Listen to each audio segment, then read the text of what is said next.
Hello everybody. Today I would like to talk to you about anger. There are a number of people who have anger issues.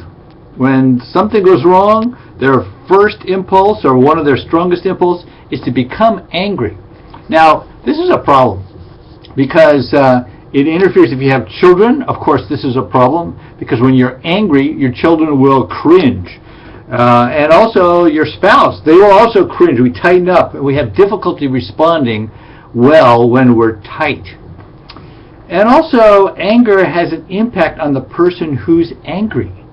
Yeah, they don't usually enjoy it. I saw a person a while ago. This is what happened. She came in, she said, I have anger issues. I said, well, tell me about it. What exactly happens when you get angry? She says, well, when I get angry, my blood boils. I perspire, my heart beats intensely, and then I kind of get out of control. I just let loose with what I'm feeling, and then my boyfriend gets really upset and he can't calm me down. Now the next day, I regret what happened. I regret what I said. But at the time, even though I know at the time that I'm going to regret it later, still I do it anyway. So I need your help. Please help me around this. So I gave her some empathy. I said, yeah, it sounds like you're aware at the time that you're going to pay for it later, that you don't really want to do this, but then there's another part of you that seems kind of out of control, like this anger wants to come out and that you can't stop it. Maybe it's kind of like a freight train going down the track.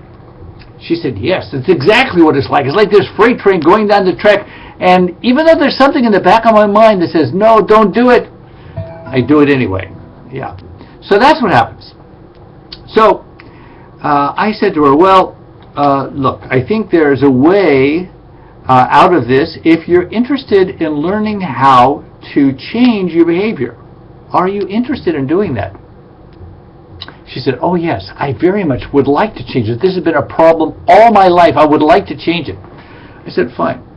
What you should do, I think, is to create an anger journal. Create an anger journal. What's an anger journal?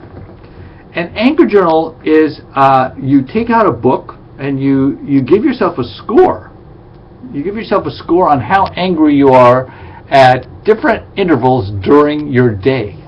Now, if you tend to get angry a lot, you may put a lot of entries into your journal. If you don't get angry that much, you just put in a few. Whenever you're angry, you put an entry. And what do you do in this entry? You give yourself a score from 1 to 10. 1 is low, 10 is high. Yeah. Now, when you're angry, you say, okay, I'm really angry now. My boyfriend said this. I'm boiling up. I give myself an 8. At 8, what did he say? You write down what he said. You give yourself an 8. And that's it. No judgment. Very important. No judgment. You give yourself an 8. That's it. Then you go on with your life. You make observations of yourself throughout your day and throughout your week. Now you might ask yourself, well, so what, Bob? I mean, so you make yourself an anger journal. How will that help? How will that help her anger? This is how it will help.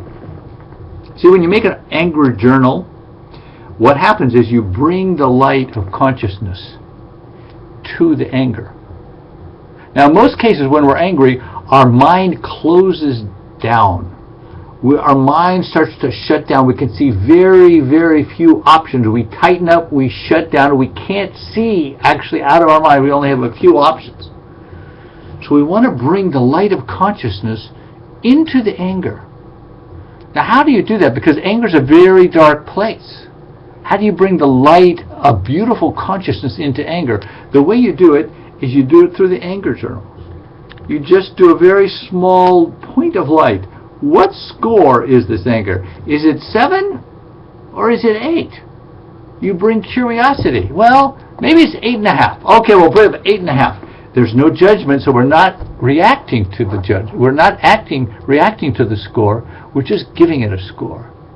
And by just creating that sense of observation, you're able to reduce the anger just slightly. So there's a little more consciousness to that anger. That's all we're trying to do. Just introduce a little more consciousness into that anger. And when we do that, the person can learn how to calm themselves down ever so slightly.